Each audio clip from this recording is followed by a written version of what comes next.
Hey friends, I'm back with a quick video about the test server. Why am I talking about the test server? Well, let's say you want to get on Everquest, just a regular live server. You hit play, you come across this. All the servers are locked because they're doing maintenance, and who knows when they're going to be unlocked. You might want to get your Everquest fix. So what do? Well, you could play on an emulator server like P99 or Project Lazarus, or you might be able to play on the test server. So how do we get there? Well, first we got to close this. We start by loading Everquest like we usually do, and then you want to type in your login and password just like you always do. Once you've typed in your login and password, you come to this screen, and this is where things change. You click on the top left where it says live, and you get this little window that pops up. So right here in this box, you change live to test. Then you hit apply. The patch or patcher will reload some new files, and then you hit play. Here you have the patch notes for the test server. Hit OK, and here we go. We got the test server, and the test server is up, so we can actually play there.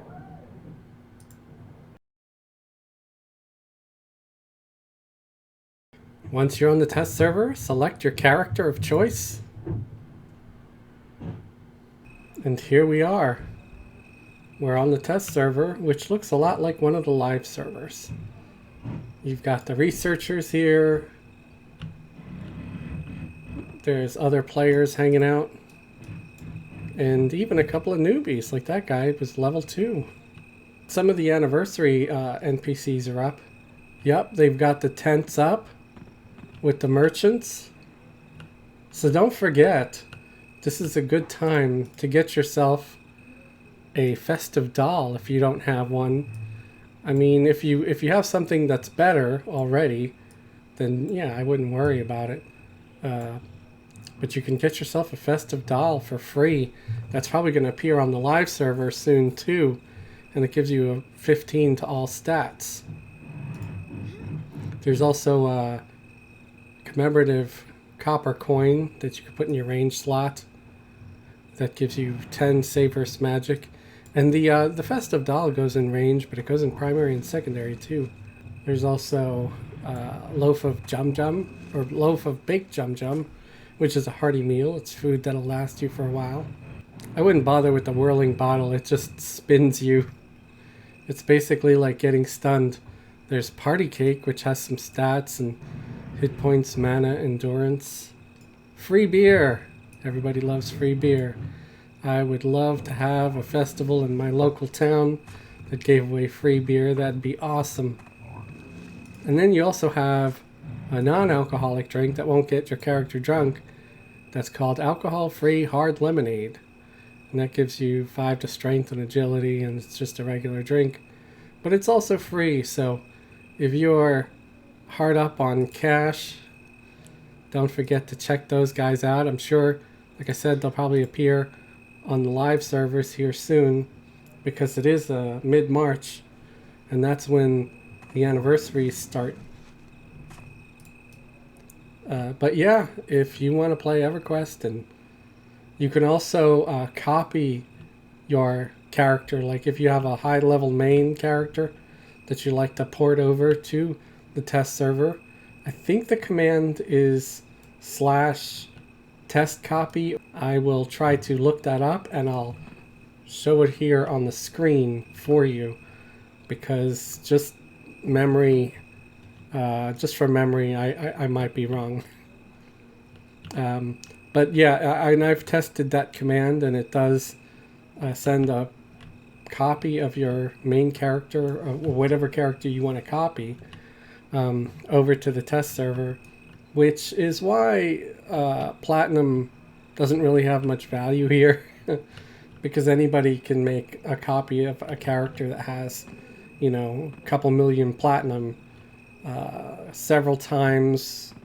I think like once a month or something like that. I don't know how often you could do it. So that you might have to look up yourself. But yeah, you can run around here and play, do quests, missions, whatever. What do I have here? I have a simple Defiant Great Axe. Huh, that's not great. I don't even have my bandolier set up. Wow, yeah, I haven't played on test in a while, guys. But I hope this video helps you and shows you how to explore the test server. It's just a regular, basically just like a regular Everquest server. There's a few things like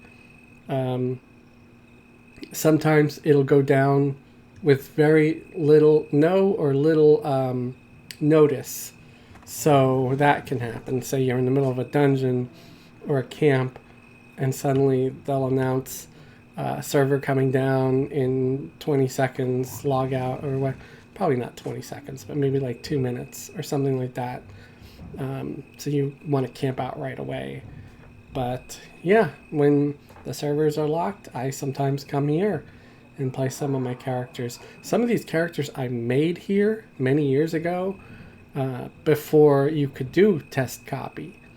Because I'd been, like I said, playing EverQuest since I think Velius dropped, or just before Velius dropped is when I started. I didn't start in 99, I started around 2000. So I don't know if that was before or after Velius. But I know Velius showed up. If not right when I started, it was soon after. But there were still lots of newbies in newbie zones, so that was kind of cool.